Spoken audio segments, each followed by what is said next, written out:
الحمد لله والصلاة والسلام على رسول الله اما بعد۔ سیدنا جابر بن عبداللہ رضی اللہ عنہ اس حدیث کے راوی ہیں، اور صحیح الجامع الصغیر اس میں شیخ ناصر الدین الالبانی رحمہ اللہ نے اس کی سند کو صحیح قرار دیا ہے کہ اللہ کے رسول صلی اللہ علیہ وسلم نے فرمایا، افضل ایام الدنیا ایام العشر، کہ دنیا کے افضل ایام، بہترین ایام وہ 10 دن ہے۔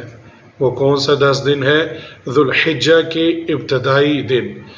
اس حدیث سے ہمیں ان ایام کو سب سے افضل ایام قرار دیا گیا ہے، اور اب سوال یہ پیدا ہوتا ہے کہ ہم ان افضل ترین ایام میں جو دنیا کے بہترین ایام ہیں ان سے فائدہ کیسے اٹھائیں۔ اللہ سبحانہ وتعالیٰ کی جو تمحید ہے، تحلیل ہے، تکبیر ہے، اس کا ذکر کثرت سے کرنا ہے۔ سبحان اللہ والحمد للہ ولا الہ الا اللہ واللہ اکبر۔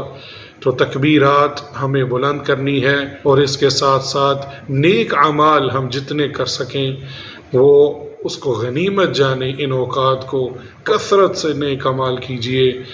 فرض نمازیں تو ہم نے پڑھنی ہی پڑھنی ہے، سنن رواتب ہیں ان کا بھی اہتمام کریں، اور اس کے ساتھ ساتھ نوافل کا بھی اہتمام کریں۔ تو یہ ہمارے لیے بہت ہی عظیم دن جو ہے اجر عظیم بن سکتے ہیں۔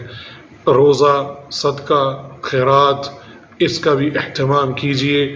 ان ایام کو غنیمت جانیے، اور کثرت سے اللہ کی جو عبادت ہے وہ کیجیے۔ اللہ سبحانہ تعالیٰ مجھے اور آپ کو ان ایام میں زیادہ سے زیادہ عبادت، تکبیرات، اللہ کا ذکر، صدقہ، خیرات کرنے کی توفیق عطا فرمائے۔